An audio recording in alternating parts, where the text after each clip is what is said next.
আমাকে ছাড়ো। তোমাকে ছেড়ে দিলে আমি আর তেজাকে পাবো না। আমি জানতাম না আপনাদের বিয়ের ব্যাপারে, জানলে ওকে ভালোবাসতাম না। প্লিজ আমাকে ছেড়ে দিন, ছাড়ো না। আমার তো লোকসান হয়ে গেছে, তাই না? তুমি যদি ওকে ভালো না বাসতে তাহলে আমার মরার 15 দিনের মধ্যে ও তোমার জালে কি করে ফাঁসতো? তোমার ভালোবাসা ওকে বদলে দিয়েছে। আগে ও আমাকে দেখলে ভয়ের চোটে কেঁপে উঠতো। যাও তো ওকে যা খুশি করো, আমার কোনো আপত্তি নেই। তোমাদের বিয়ের ব্যাপারে বলেইনি, এই জন্য আমি ওকে পছন্দই করি না। It's too late darling. তুমি বেঁচে থাকলেও আমার সাথে স্বর্গে কি করে যাবে? তুমি না মরলেও ও তোমার পেছনে পেছনে যাবে। নো, তেজাকে আমি না পেলে তেজা আর কারোর হতে পারবে না। শ্রুতি, ওকে ছেড়ে দাও, না হলে। দেখলে, আমার মাথা ফাটানোর জন্য আমার নিজের হাজবেন্ড একটুও বিচলিত হচ্ছে না। তোমার উপর কতটা প্রেম আছে এবার বুঝতে পেরেছো তো তুমি? তোমার ফ্যামিলির ঝামেলায় আমায় কেন টানছো? শ্রুতি, ওকে ছেড়ে দাও। Last time I am requesting you. গুলি চালাবে? চালাও। তোমার প্রেমের জন্য আমি ফিরে এসেছি, আর তুমি আমার উপর বন্দুক চালাবে? চালাও। কোথায় তোমার প্রেম? তুমি কখনো আমায় ভালোবাসোনি, কখনো কেউ আমার ব্যাপারে ভাবেনি। শুধু ফ্যামিলির জন্য নিজের ভালোবাসা ভুলে তোমায় বিয়ে করেছি। বিয়ের পর এক মুহূর্তের জন্য কখনো তুমি আমায় মানুষ ভেবেছো? তোমার যাওয়ার পরে আমি ভেবেছিলাম যে নতুন জীবন শুরু করব। এর মধ্যে তুমি চলে গেলে। তোমার থেকে বাঁচার টেনশনে ওকে আসল কথাই বলতে পারিনি। আসলে তুমি আমাকে নিজের অহংকার দিয়ে নিজের বশে করতে চাও, ভালোবাসায় না। তোমার সমস্যা কি জানো?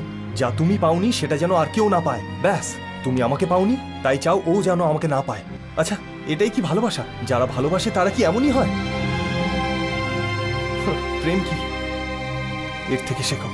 কলেজের পর অনেক বছর আমাদের দেখা হয়নি, তবুও বিয়ে না করে আমার জন্য অপেক্ষা করেছে। সব সময় আমাকে হ্যাপি দেখতে চায়, আমাকে খুশিতে দেখতে চায়। আজ আমি তোমাকে বলছি, শোনো, আমি ওকে ভালোবাসি, আর আমি ওকেই ভালোবেসে যাব প্রত্যেক জন্মে। কারণ আমরা হচ্ছি জন্ম জন্মান্তরের সাথে।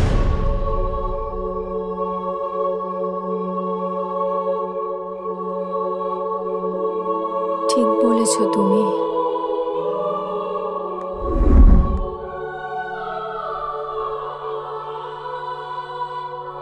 আমার অহংকারের জন্য 1 মিনিটও তোমার সাথে ভালোবেসে থাকতে পারিনি। আমি বড় ভুল করেছি। ওই মায়ের মেয়ে হয়ে আমি কখনোই বুঝতে পারিনি। এখন মরে যাওয়ার পরে আমি বুঝতে পেরেছি। আমার উইল পাওয়ার আর ভগবানের দয়া আমি বুঝতে পারিনি। তোমার ভালোবাসার জন্যই আমি ফিরে এসেছি।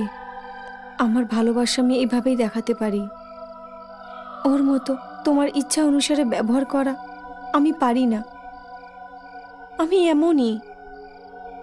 তবুও তোমার জন্যে আমার মনে অনেক ভালোবাসা আছে। তোমাকে ছাড়া আমি বাঁচতে পারবো না তেজা।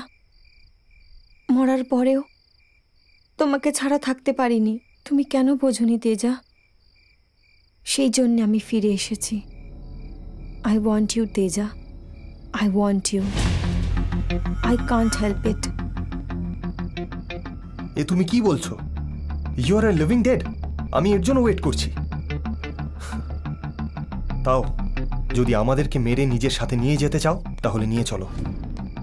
আমার শরীর তোমার সাথে আসতে পারে, কিন্তু আমার হৃদয় ওর সাথেই থাকবে। যদি সত্যিকারের প্রেম তুমি বুঝতে পারো আর প্রেমের ব্যাপারে ঠিক বিচার করতে পারো, তাহলে সিদ্ধান্ত নাও।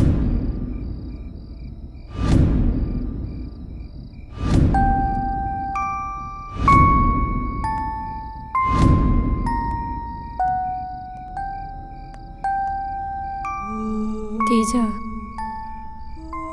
টেনশনে তুমি ভুলে গেছো, আমার মনে আছে আজ আমাদের অ্যানিভার্সারি।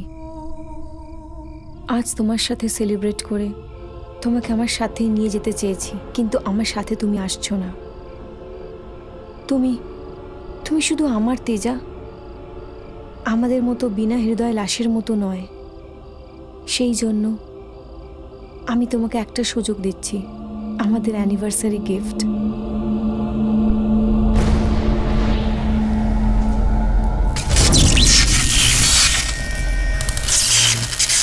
তুমি নিজের ভালোবাসা ত্যাগ করে আমাকে বিয়ে করেছিলে।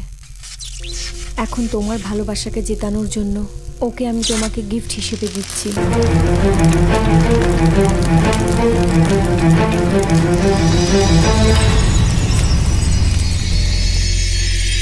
এইভাবে এই গল্পের শেষে জম্বি চলে গেছে।